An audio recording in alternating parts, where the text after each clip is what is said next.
Good evening, everyone, and welcome to the Alabama-Louisiana Monroe postgame show from yours truly, Jackson Johnson, and Coach Smook. Jeffrey from Only Talk Sports will join us momentarily as we are live all right here on Alabama with the Voice of College Football, going over our takeaways from the Alabama-Louisiana Monroe matchup. And let me tell you something, folks, you're going to be in for a wild ride. How you doing tonight, good buddy? Doing good, man. I didn't even know we was about to start, bro. I was trying to get the last minute stats together. I'm sorry, chat, trying to get our last minute stats together, looking at this closeout. Glad to be here tonight. Glad to be watching the game, man. This is a totally different team. We're going to jump into the conversation. Going to discuss some specific topics. Can't wait to get into it tonight, man. Oh, man. Well, I'll tell you this. We've got some magic coming your way. But before we go over our take on the game itself, we're going to be going over what you got to go over to go get, especially for Halloween or maybe for Thanksgiving. Because we've got some merch from Alabama with the Voice of College Football. All right there. We've got the dad hat. We've got the T-shirts. We've got the tumbler cup, the game day cup, everything. All right there. The can cooler, the bug. And if there's something that you're not too satisfied with that you want to get, email Mark Rogers at markrogerstv@gmail.com. And let me tell you something, it's going to be awesome. What you think, Coach? I'm liking it. I'm rocking with the gear, man. The Voice of College Football gear, man.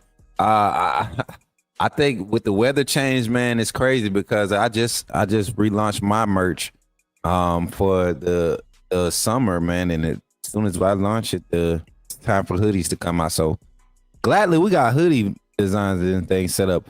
Hey, this Mississippi State, Arizona State game, it's turned out to be a good one. Mississippi State looking like they're going to pull it off.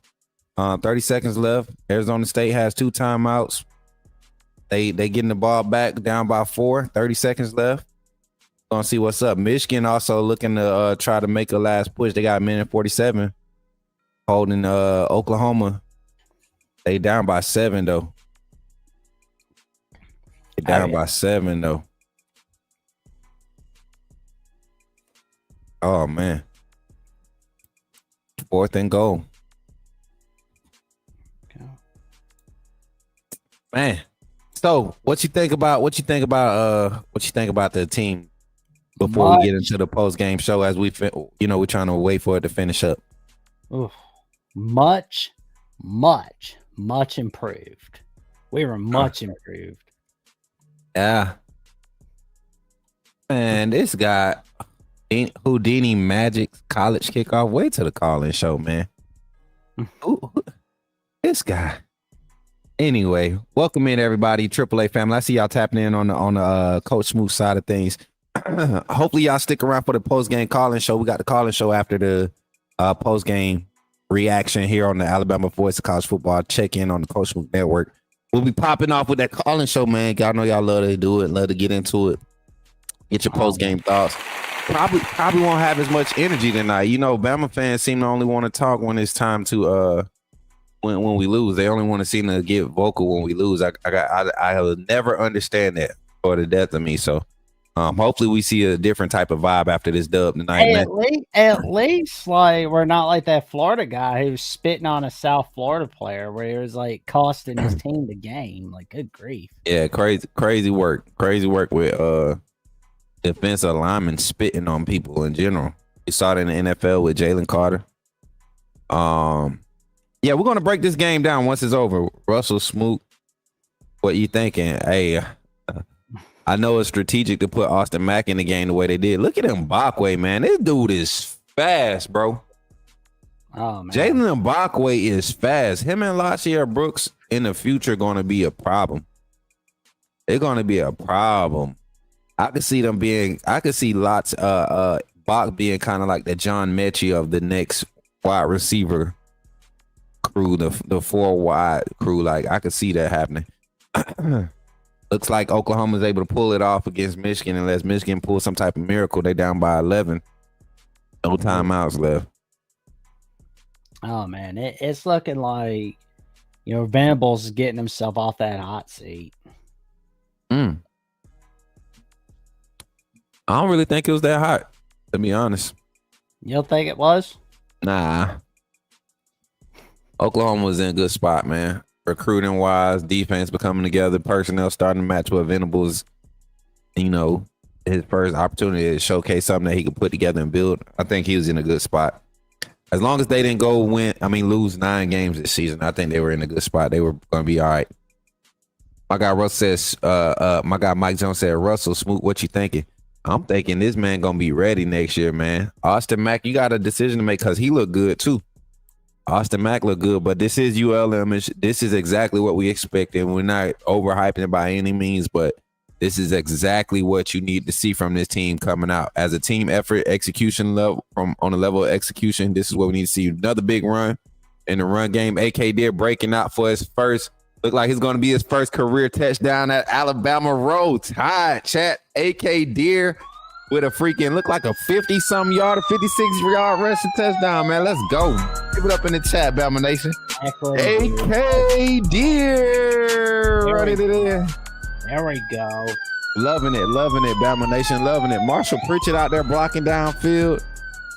23 is a hustler guy. I gotta get this guy's name. Get that roster out for us, Jackson. Oh, that roster.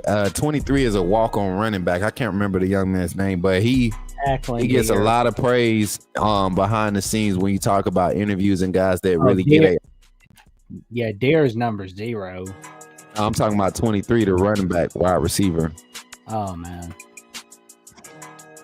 Man, I can tell you tonight was just a great night tonight. Like we're happy. Let me see. 70 burger. Yeah. And everybody's talking about, this is crazy good. I don't care who you play. It's just 70 good. points with a shutout. I don't care who you play. That's another level of focus, man, compared to 73 points. We heard the noise all this week. All this week, all we heard was, oh, they just don't have it anymore. They just don't have it anymore. But no, we still got it. We still got some magic. Fairweather fans, stay tuned. Fairweather fans, stay tuned. Oh man, we're celebrating the night. Oh nah, they're gonna be celebrating tonight. They're gonna be some of the loudest people on Twitter. I'm actually about to get on this mug and start bookmarking. There you go. I you know me, I like to get at these fans, man. Oh man. MJ Chergwin is the running back that Desmond Thomas was on campus today. That joint was lit. Ooh, it's huge.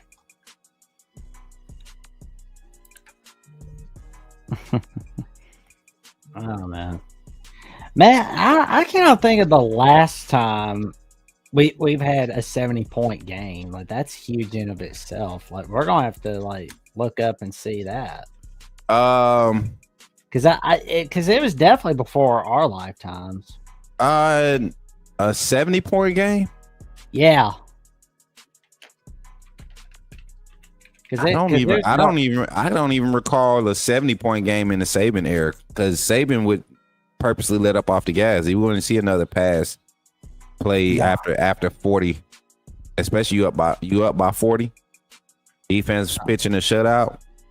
Oh yeah, I mean we scored 66 points against Ole Miss. Yeah, I remember that 66-0 or something like that. I remember that 66-9 or something like that.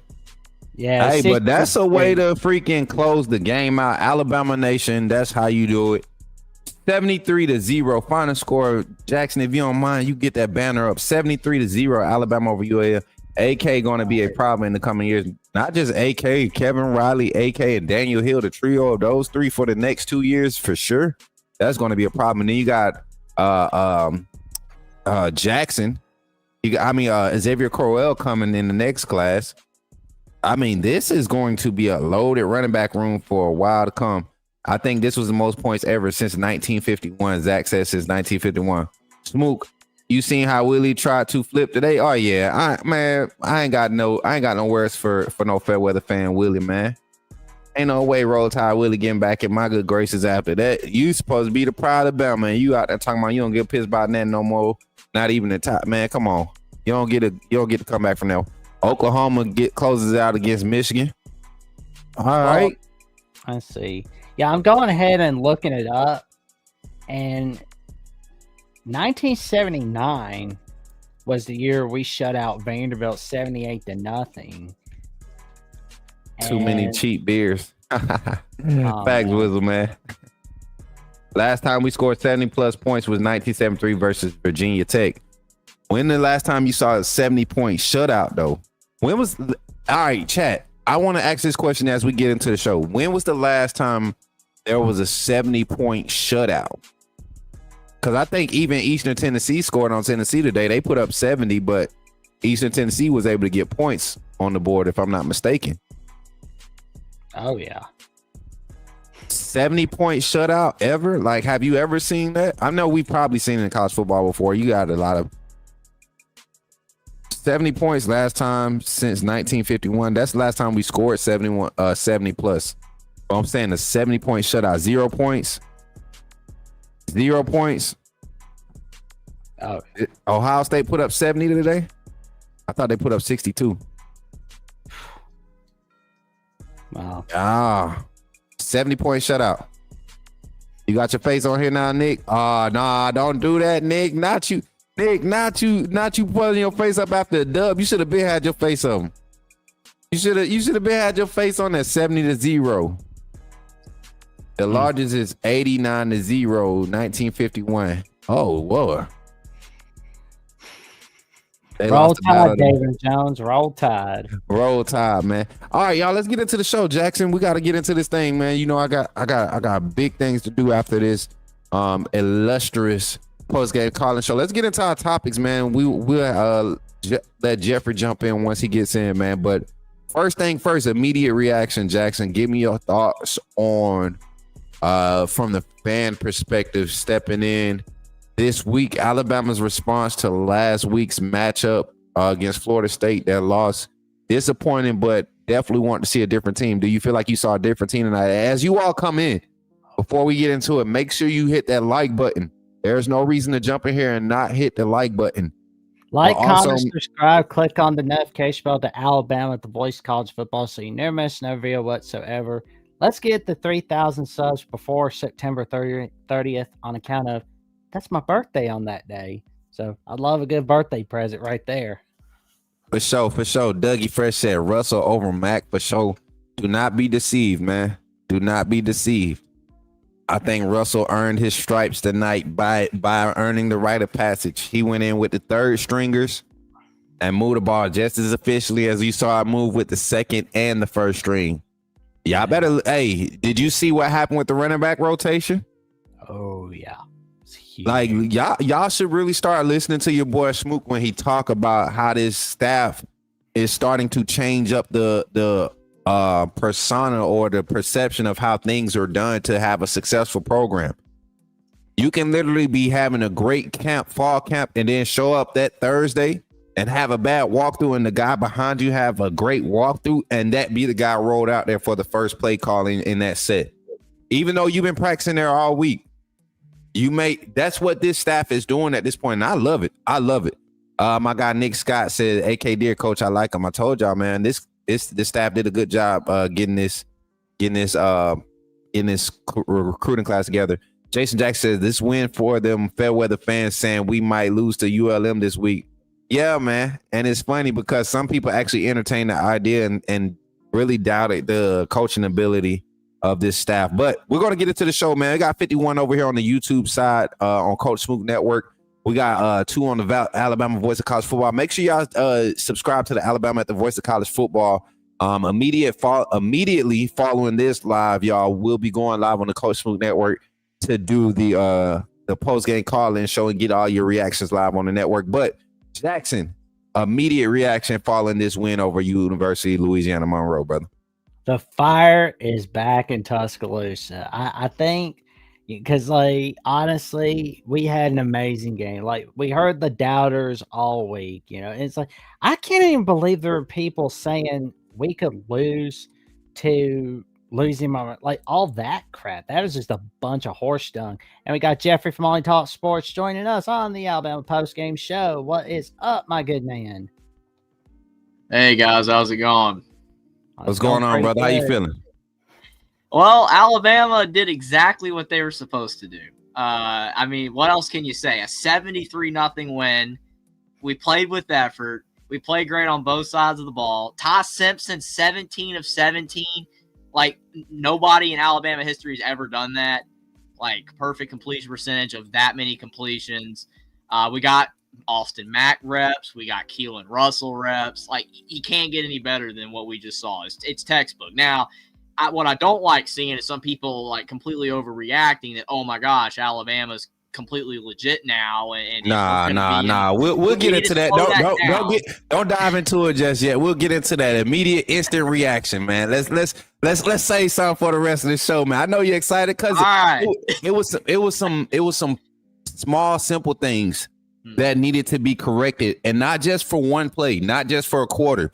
I saw like a different mentality for 4 quarters, and that's exactly what we needed. So let's jump into it, man. Let's swing it back to Jeffrey. Give me your evaluation overall from a coaching standpoint. What did you see any different things happening on the field schematically with what we were putting on the field? Not that anything ever really got tested, I don't believe, on either side, but did you see some different things being rolled out schematically that you see we could build on going forward? Jeffrey, can you hear me? Well, I mean, definitely it looked like the play calling, especially on offense, was more creative. I mean, when you look at game 1 against Florida State, it was very vanilla. Like it just didn't really seem like Alabama was running like anything that would confuse the defense. Obviously, Florida State looks really good. That we saw a game from them today. They look really good. They might actually be a great team. But again, we need to see more from them. So Alabama, we might have just got outmatched, to start out the season. But when you're playing this team against UL Monroe, and it's like, yeah, they're bad. They're not a very good team. But like we saw Alabama mix things up a little bit. We saw them do a reverse one time. We just saw more creativity from the offense, getting other guys involved. I mean, we saw even early in the game, like we were seeing not just Bernard, not just Horton. We were seeing other receivers catching balls. They were just mixing it up.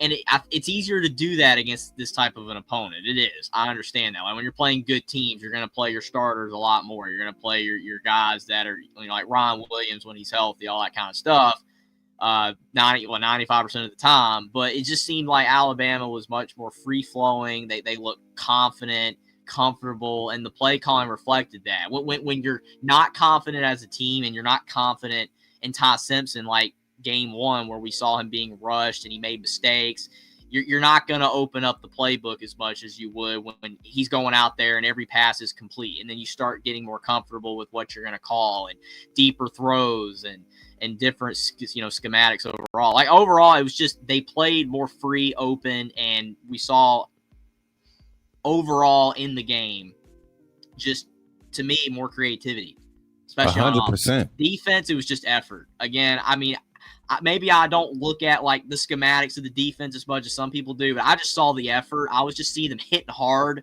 That's what I wanted to see. They were smacking UL Monroe, and UL Monroe got a couple good cracks on our guys, but then we were giving them cracks in return. But the thing was, even with them applying a little bit of physicality, it wasn't just us absorbing the hits today. It was like we were actually looking for contact. The run game was very aggressive, very decisive.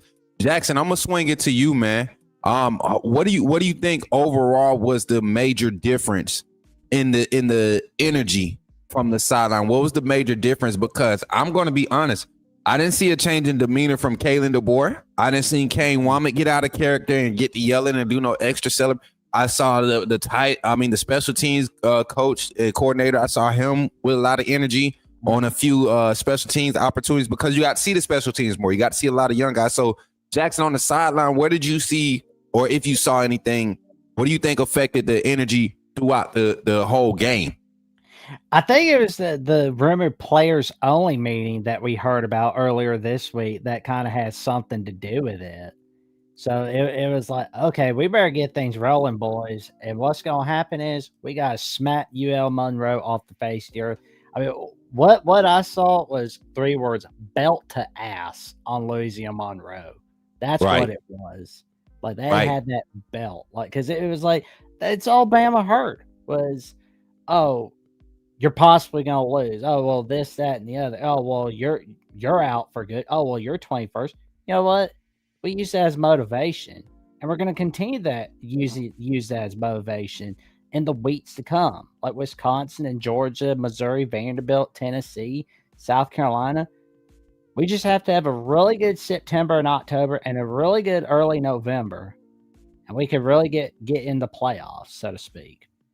100%, and that's why I tell people they put 12 games in the regular season for a reason, man. You got to play all the games. If you show up week 1 and don't put out the product that you expect to put out, now you have something to base it off of. You got a baseline to really grow from, or to recorrect yourself, self-correct, and then make adjustments. And that's what we saw today. I saw a lot of adjustments, and the main adjustments, like Jeffrey said, the main adjustment I saw was the effort on defense. I didn't see anything schematically change. I saw a lot of what people would deem as unbalanced alignments or misalignments with the 4-2-5. I even made a comment about 3rd and passing, allowing the Wolf linebacker to float across the line of scrimmage pre-snap. Let's stop that.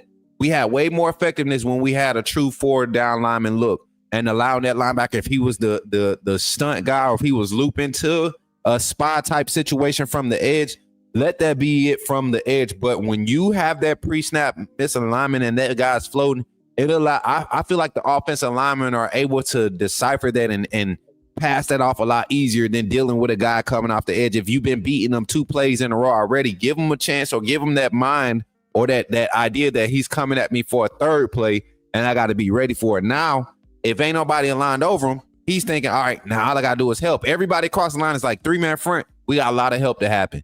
And if we do get something to show up late, we pass it off easier because it's coming from the edge. And I think Kane Womack needs to see that going into next week against Wisconsin, especially when we get our adjustments going into the Georgia game. But we gave our overall adjustments with the sideline. I think the energy remained the same. I did not see any crazy different fire on the sideline, guys. I did not see it.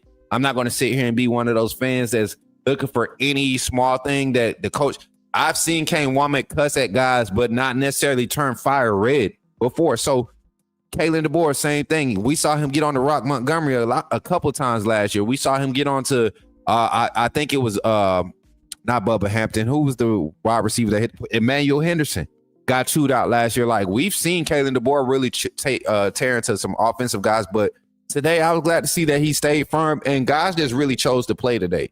So let's break it down, y'all. Jackson, if you don't mind pulling up the offensive the stat sheet from today's game, let's go over the final stat line. Like Jeffrey said, let's start with the quarterback. Looking at the offensive side, let's start with the quarterback play. Started with Ty Simpson.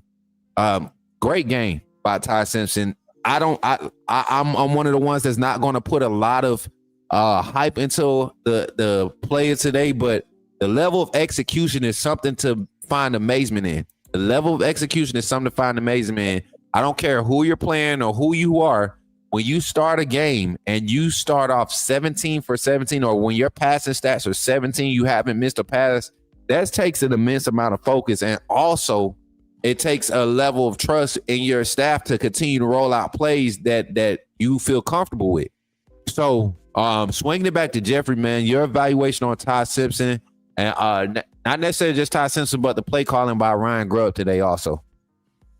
Absolutely. I think something in the chat that's making me laugh is how a lot of people are saying that Keelan Russell should start. I know it's not what you asked, but I just wanted to point that out because it's like the guy literally went 17 for 17, and we're calling for Keelan Russell to start. I know why. I get it. Keelan Russell oozes talent.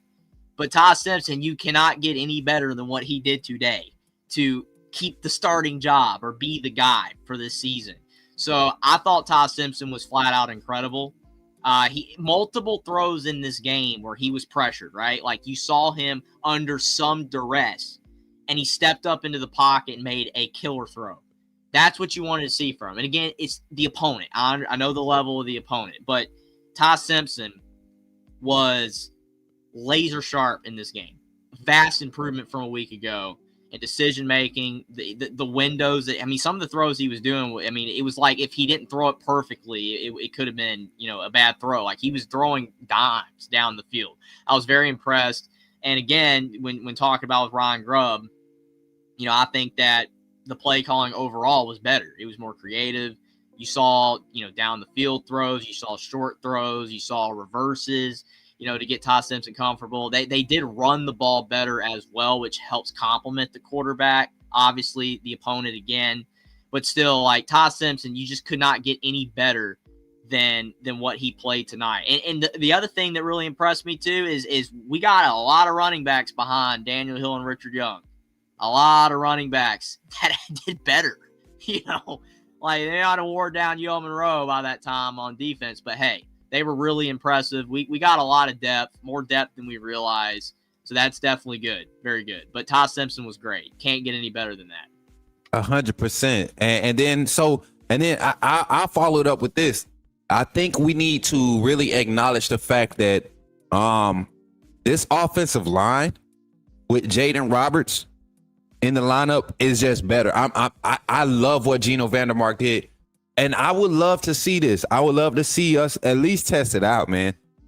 I don't think Caden Proctor played a great game today. I think he won his matchups because of the difference in talent. But I would really like to see a little bit more athleticism across the offensive line. And if that means pulling Caden Proctor from that left tackle position, sliding Wilkin Formby, or going ahead and bringing Olis Alanine or Jackson Lloyd in there to that left tackle position and just allowing Jaden Roberts to man that right tackle position, the athleticism across the front looks so much better when you have Cam Dewberry,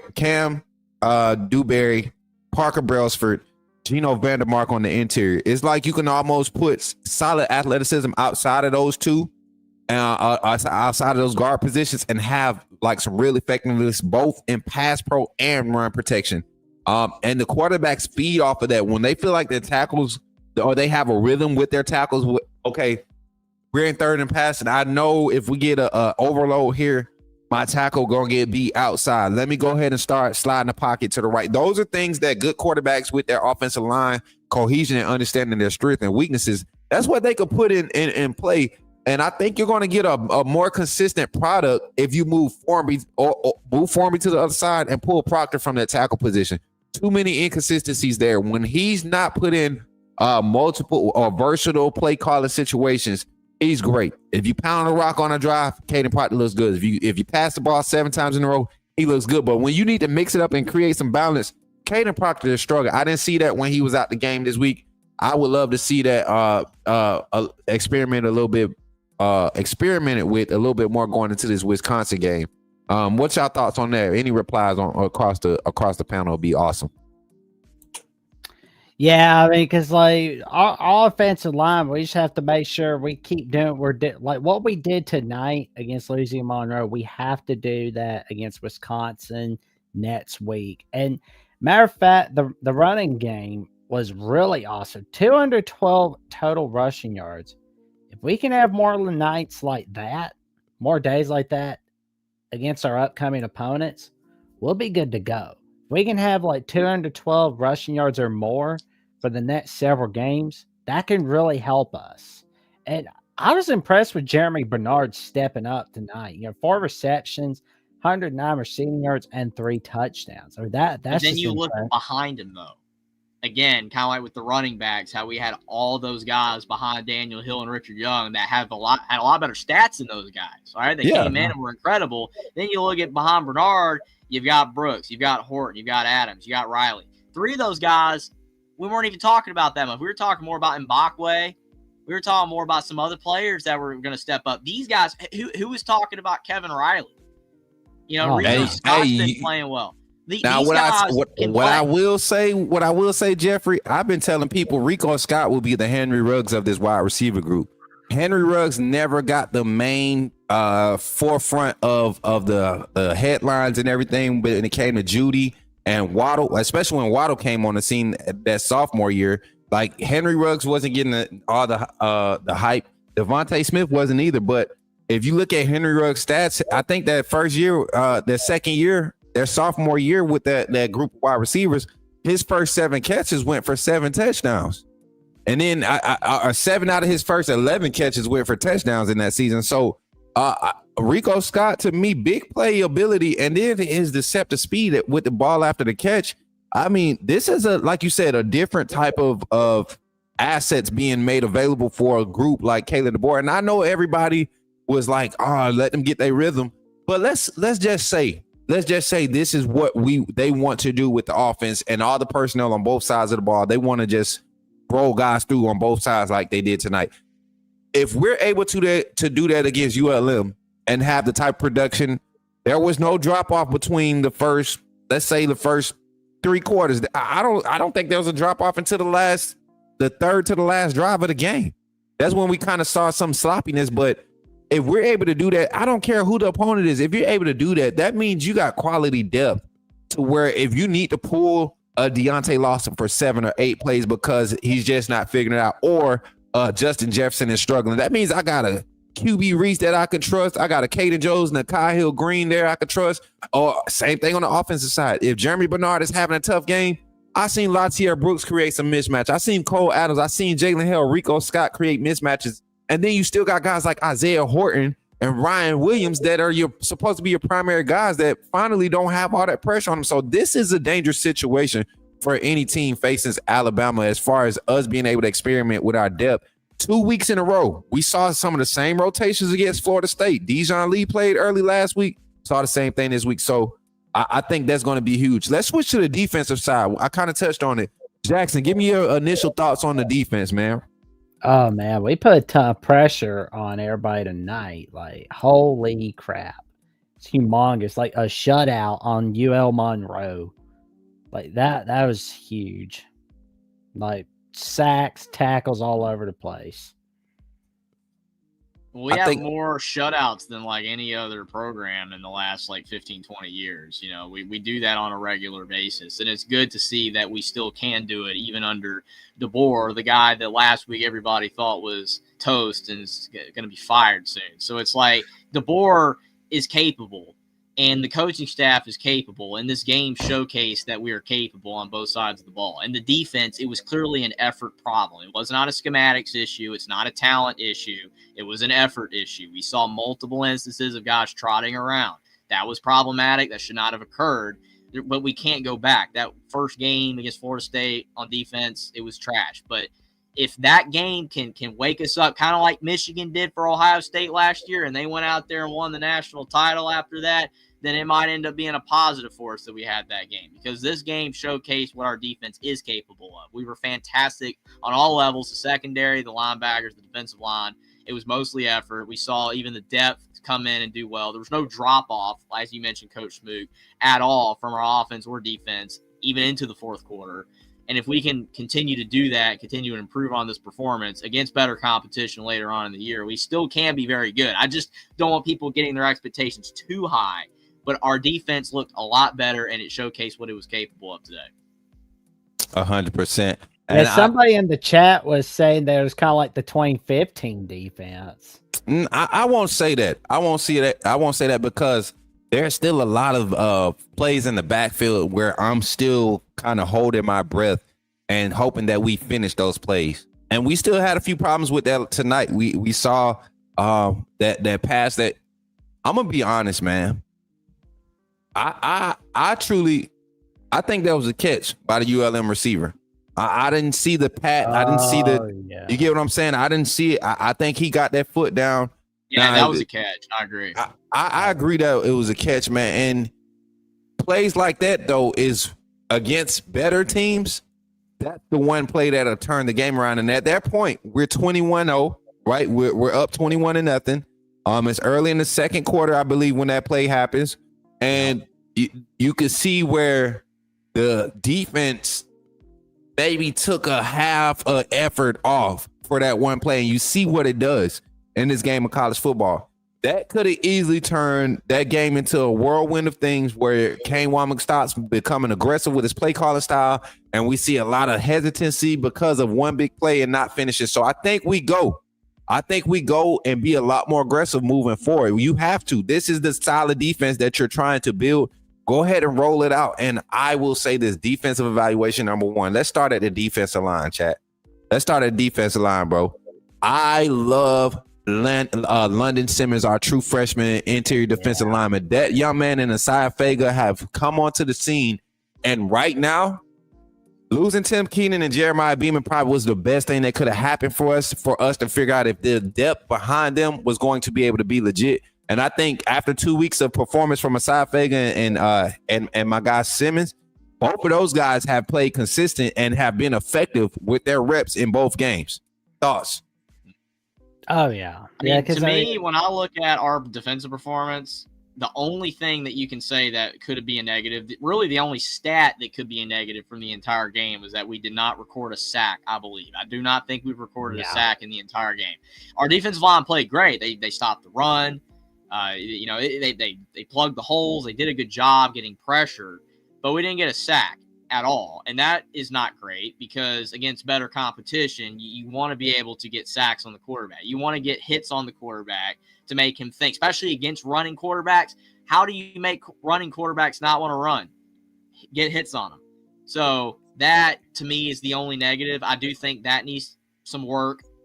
I feel like a big thing we're lacking is we don't have a big edge guy, as someone mentioned in the chat, but it is something that I've thought about for the last year or two. We don't have that edge guy that just comes off the edge like a cannon and is there. Even if he doesn't get the sack, it's Yazzie like Pierre. every single play. Yazzie Pierre's giving me that. Mm-hmm. True. But I remember in the past, though, like where teams would have to have like 2 extra blockers just to stop us. I remember watching an A&M game when they had Kellen Munn. They were having to have 2 tight ends, 5 linemen, and the running back all blocked just to keep them upright. That's how good we were back then on getting pressure on the quarterback. We're not there right now. That our pressure on the quarterback is not there. I agree with you, Coach Smook. We've got guys with potential there, but it's still not good enough where it needs to be. That's the only negative, I think. Right. Yeah, you guys brought up a great point, like especially when that play looked like a catch. You know, where we didn't get a sack on the QB from UL Monroe.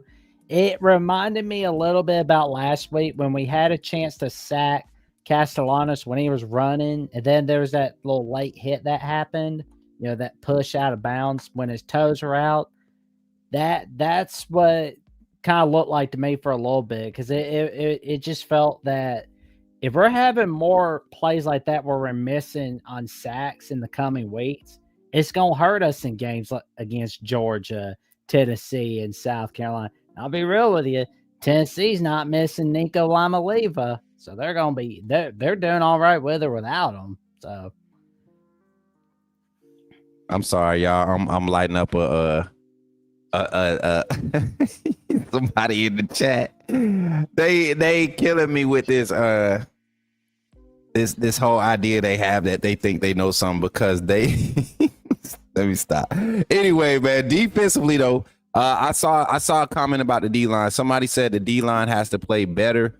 I think for what we're seeing grow from last year, let's think about what the D-line did last year and how they ended the season last year, how we showed up week 1. And I'm going to tell you this, James Smith might not have showed up last week, and that was probably some of the biggest impact that we saw affect the game, him not finishing plays or being the impact that he was. But if you look past James Smith, that defensive line played a solid game last year. Edric Hill, last week against Florida State.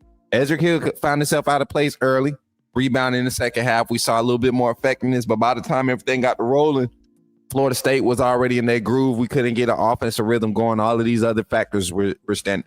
I seen consistency with some of the same techniques being utilized. There's a lot more effort today from the defensive line. Interior defensive line, I'm going to have to disagree with a lot of people that said the interior defensive line is a solid. I think right now in this scheme, you're not going to get a lot of sacks on the quarterback. You're going to get a lot of pressures.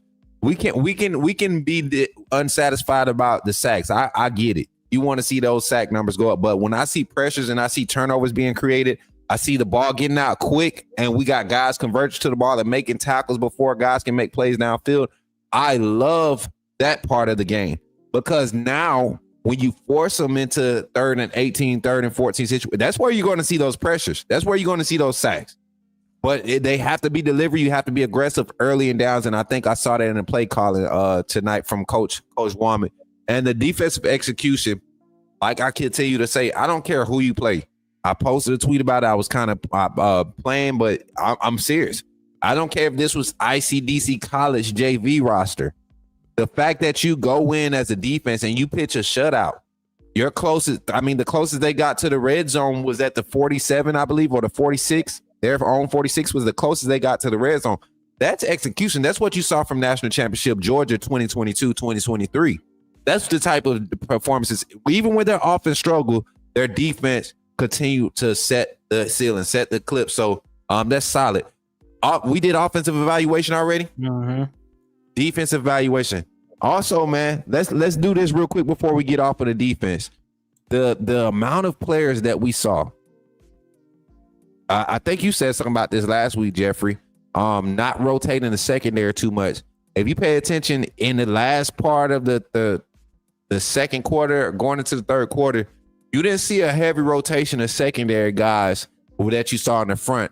Give me your thoughts on the type of production we got from our secondary today, and who kind of stood out to you, kind of rebounded from last week's performance in the secondary. Yeah, I mean, the defense in the secondary was a lot better overall. I was really impressed with their, production. Even though, again, still some things to clean up. Like you said, we gave up a couple of potentially like deep, receptions from the other team, especially that one that should have been a completion, but it wasn't. But I mean, I feel like Keon Saab was really good. I mean, I know that when you look at him last week, he wasn't a guy I don't really think people were calling out, but I know he's capable of a whole lot more. But he played well. I mean, when you look at the interception, trying to remember who got the interception on defense. Justin Jefferson. Justin Jefferson. Yeah, Justin Jefferson. That's it. Justin Jefferson. So that was a Moving really on key up. play there. Yeah, I mean, so when you look at that, that's good to see because, I mean, even though, like you mentioned, Coach, we're not, getting sacks. We're not really doing that right now. But the pressures and turnovers, that is important. So you look at Justin Jefferson, you look at Keon Saab, and yes, a lot of the younger guys too getting in there. That's what you want to see, and it really wasn't that much of a drop off. Again, it's kind of hard to say like how ready these guys are for really good competition, but against this opponent, these younger guys came in and played well. QB Reese, someone mentioned in chat, he played well too. So I really like those three guys. I think they really stood out. I just thought overall, like I said, the whole entire defense was good. But the secondary, it has so much potential to be better. It has a lot of potential, a lot of really good players, and I think that they were much better today. So those three guys. 100%. 100%. Hey, and you said it. You said a few names. You said some personnel guys that really need to step up and make sure they heard the noise. A lot of people don't want their players to hear the noise, but I know for a fact in personal conversations with these players, they heard the noise. They read the noise. And I'm glad that they turned it around and used it as fuel. Like that, some of this stuff was for real. Like they went in tonight with quotes and things bookmarked from Twitter or Instagram, ready to come out and shut people up. And that's a dangerous place to be in when the players that you're cheering for are actually the fire that's fueling them. It is the negativity that you're spewing out. That's a dangerous team to play for. Now, as fans, you appreciate that, but don't let the ship not get righted all the way and we end up in a negative spot. Just know that'll be some more fuel for them to go ahead and move on and handle their business elsewhere. But I'm telling y'all right now, man, final thoughts going into this game. We're going to go into the MVPs of everything, but final thoughts. I'm going to start it off, man. This team right now, I don't want to give too much credit, but I'm not even worried about the score. I don't care that it was a shutout or anything.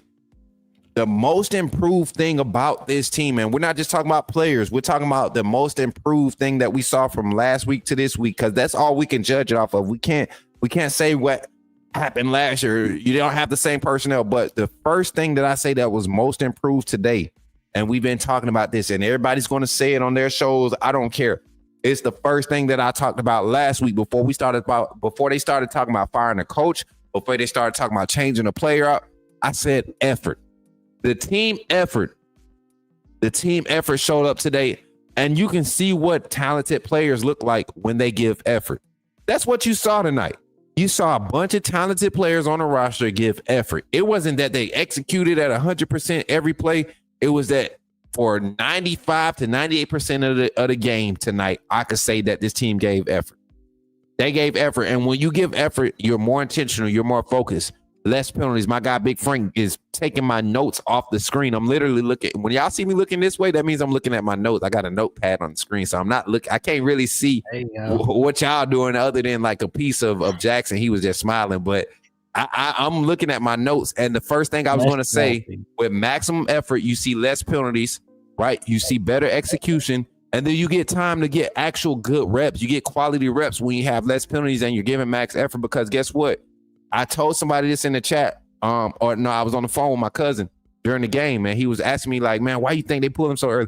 I said, this ain't a staff that want to see something done in real time action. They don't want to see that junk done 7-8 times in a row to prove that you got it. You've been doing it all spring, all fall. I just need you to execute it in live game action. And guess what? You check the block. We don't need to go back there. Let's go ahead and roll some more guys, dude. Ty checked all the blocks we needed for him to check for this game. Let's go ahead and roll Austin Mack in. Okay, Austin Mack checked the blocks. Let's roll this guy in. I think they did that at just about every position group. Jackson, give me your most improved thing you saw from this team, whether it's offense, defense, special teams, whatever it is, coaching. Give me the most improved thing that you saw from last week to this week, and then we'll throw it to you, Jeff. I think it was Ty Simpson who's most improved, and I'll go as far as say he's my offensive MVP of the game, because, I mean, like 17 of 17 completed passes. That in of itself is impressive. That's only stuff you see on NCAA 26 when you're playing the game on PS5. Like, you don't expect that in real life. And I mean, but we got it in real life and in real time. Humongous night by Ty Simpson. And a lot of people in the chat were impressed with QB Reese. They were impressed with Cam Calhoun and Dre Kirkpatrick Jr. For defense, for me, I'm going with Dre Kirkpatrick, man. It's like that was humongous. Like, it's like I'm loving what we saw from the whole team tonight. But again, let's not throw the cart in for the horse. We've got plenty of games left to go. Like, everybody was just improved all over the place. I like I said, I that's why I didn't want to say a person, one player improved. I think this was a team effort that needed to show improvement, and I feel like that's what we got. Jeffrey, go ahead, man. Most improved aspect of this game. Before we get to Jeffrey's take, shout out to Joey Foster in the chat, a very wonderful friend of the Voice College Football Network, coming on in the chat, talking about the Mountaineers and giving a congrats to the Alabama Crimson Tide. Yeah, West Virginia. Don't just tread carefully wherever you go for the next couple weeks. Ohio, by the way. Hey, I went with the Mountaineers, but I went with the Mountaineers this morning. But if you listen to my conversation discussing that game, this wasn't a surprise. Same thing with USF in Florida. Well, let's get back. But yeah, let's get back to Jeffrey's take on the game. Go ahead, my boy. All right, so for me, I mean, most improved, it has to just be effort, literally the entire team effort. I mean, that the dramatic improvement from the lethargic play of many players, not the entire team. We talked about Bernard's effort last week. We talked about, a couple defensive guys last week. But for the vast majority of last week, team was not giving effort. Most improved all across the board was absolutely 100% the effort. I loved it. I mean, yeah, it wasn't every single play. It wasn't every single player every single time, but you're not going to get that. It's impossible. So I think that the effort was the most improved across the board. I think that Ty Simpson has to be offensive MVP because you can't do any better than that. That's why I'm laughing again at the Keelan Russell start. Again, I know why people are saying it. I get it. But Ty Simpson was perfect. He was basically perfect. You cannot get any better than that. So it's like he's the offensive MVP. He set the tone for the game. I mean, if you want to go most improved player, I would go Ty Simpson to, Jackson's point. I really, really would. But across the board, the entire team effort is what was most improved.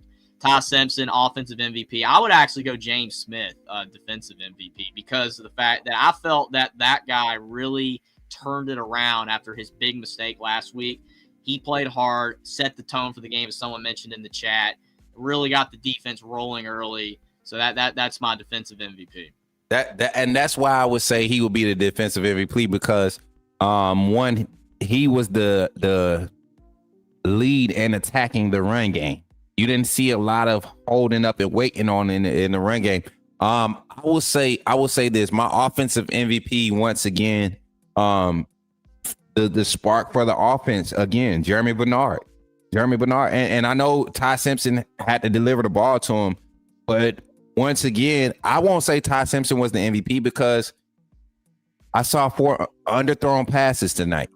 Good passes, the right reads, but underthrown. And I'm picking at this point because he went perfect. I'm picking at this point. But when you look at who those 3 of those 4 underthrown passes were to, Jeremy Bernard, again, making plays, being smart for the spark for the defense. But once again, effective in both the run and the pass game, whether you got the ball in his hands or you don't. And that's a value that you can't really equate. He's another version of what we got out of Devontae Smith in 2020. Just look at how much Devontae Smith affected the game in the jet sweep, how he affected the game in the screen and downfield, run blocking, right? All these different spots where he was placed on the field. And I think that's where we saw Jeremy Bernard really be effective. Not saying he was the biggest part of tonight's victory, but as far as the most valuable player for this offense right now, I feel like it's Jeremy Bernard. He gets it going, already has become a vocal leader. He gets it going defensively. I'm gonna have to agree with Jeff, but to not be in that whole riding the coattail thing and to give us some diversity here, I'm gonna say the defensive MVP. I'm gonna have to go, and it's gonna be hard because Keon Sapp once again, didn't play a lot of one high free look. He got to play in the box a lot tonight, and just as efficient in run support like Bray Hubbard we expect from Bray Hubbard, showing his versatility, but also getting bumped down to play some nickel type fields. That's strong safety. They get walked in the box, got to play coverage. Keon Sapp had a really solid game, and it probably won't show up with the amount of tackles or interceptions or pass breakup, but a lot of his IQ and knowing where to be at the right time, being in a more of a rover hover type position or playing positionless football at his spot on the defensive side, kind of giving us what Caleb Downs would have gave us. I think Keon Sapp has continued to show his value, and tonight took away a lot of those delayed or extended pass plays downfield because of him being disciplined and taking some reads away. So I love where we're at defensively. I love where we're at offensively, and I think we just continue to grow from here. Now let's dark horse this award or this call out here. Special teams, man. Connor Talty, the kicking game tonight, efficient, effective, looks strong. 31 looks like he's back in that form. Y'all remember the video that went viral for him when he got recruited to Alabama? I think it was a 68-yard or 69-yard field goal. Leg looks strong, look confident with his accuracy. That was one of the things that we were concerned about. Love to see that. Special teams, any special shout outs that y'all want to kind of special teams, that moments that you could think of tonight that really showcase themselves? And before y'all go, Derek Meadows coming off the edge on punt return. I would beg him to just go 110% for that part of the game and watch what it do to change the way that people scheme up and decide if they're going to go for it or gamble against Alabama. Watching Derek Meadows 6'5" frame come off the edge and stretching out to almost block a lot of punts, that's going to make you think twice about punting or how you punt. So Jeffrey, go ahead, man. What do you think special teams wise? Anything stood out that we could point out before we get out here tonight? I liked Cole Adams on the punt returns. I thought the couple punt returns he had, very solid. We talked about like who was going to be returning punts and kicks. We didn't really talk about Cole Adams, so nice to see him do really solid in that regard, because you can always use a kick boost when it comes to a punt return, a kick return in a game when you're really struggling. So I like that, and like you mentioned, the kicker as well.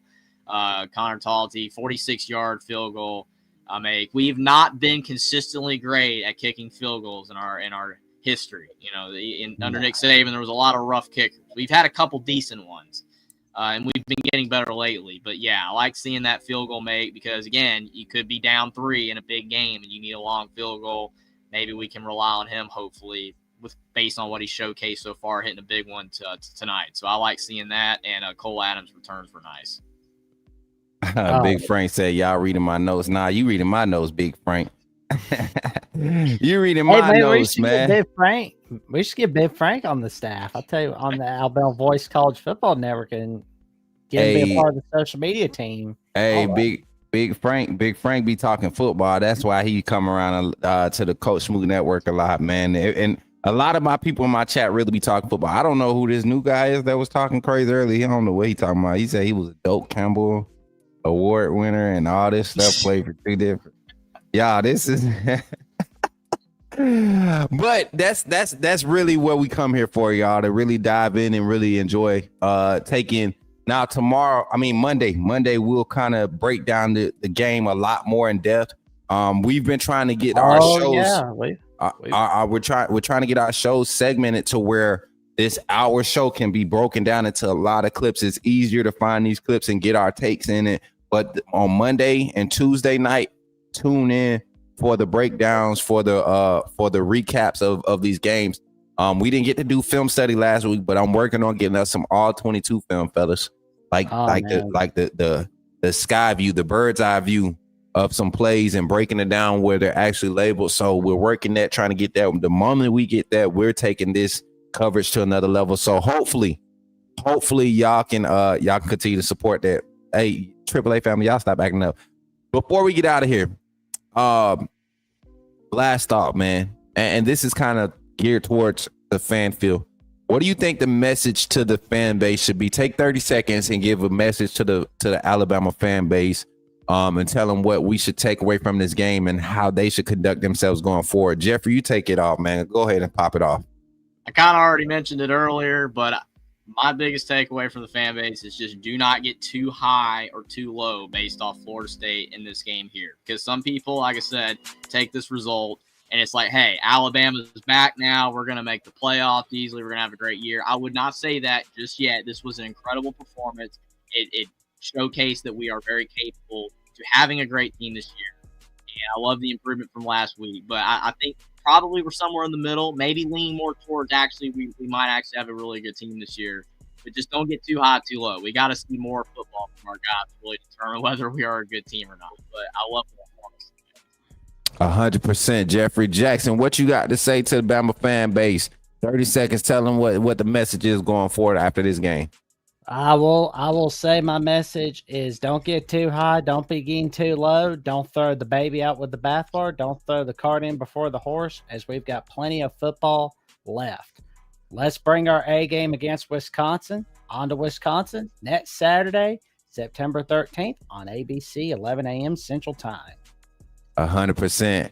And if I had to leave something with the fan base, the level of fair weatherness that's being displayed, continue to showcase it, man. I appreciate it. It continues to showcase the solid mode and mental fortitude that you have to trust the process. And for those fans that have that intestinal fortitude and that mentality to stick through it and trust the process, this is the type of results you get, man. This is a group of talented young men that if you didn't believe that they can get better, you should have never hyped them up when they got recruited to Alabama. All these 5 stars and 4 stars and these guys that you said were underrated 3 stars, these are the same guys that you were hype about then, and they're the same guys that went through that Florida State game. They're the same. So don't cut them off too early. Let's continue to support this team. Let's continue to support this staff. A little bit of effort goes a long way when it comes to football. When you combine effort, talent, and execution, you have a virtually unstoppable program that you're dealing with. And Alabama has a talented roster. So with that being said, man, that's it for us for the post-game show here on Alabama at the Voice of College Football. I'm Coach Smook. This is Jackson Johnson, and you got Jeffrey from Only Talk Sports. And we've enjoyed our time with y'all tonight. Don't forget to check out our merch lineup. Don't forget to use your Amazon code when you're checking out to help support Alabama at the Voice of College Football. All of these things in the chat, on the profile, on the main page, as you seem fit to go and look it up. And then make sure y'all check out everybody's socials, man. Jackson, tell them where they can find you at real quick before we get out of here, bro. Oh, they can find me on Alabama with the Voice College Football. They can find me on my personal YouTube channel on Jackson Johnson 979, where I've got numerous episodes of the Jackson coming up, including my upcoming one with Mountaineer Paul from Lockdown, West Virginia, where we will be talking a little bit about his take on the Mountaineers, plus a backstory of how he became the YouTuber that he is today. And for more updates on what we've got going on Alabama with the Voice College Football and on Jackson, including the upcoming one where we'll be having Ryan Herons from Lockdown Badgers join us to preview the Wisconsin Badgers.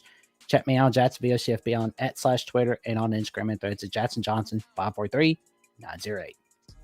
100%. Jeffrey, tell the people where they can find you at, brother. Absolutely. Like Jackson said, you can find me at Alabama, the Voice of College Football, for the post-game shows every Saturday night. On the Monday night show that we're going to be back talking about this game and talking about some Wisconsin stuff as well with Coach Smook and Jackson, and also the Thursday night call-in show.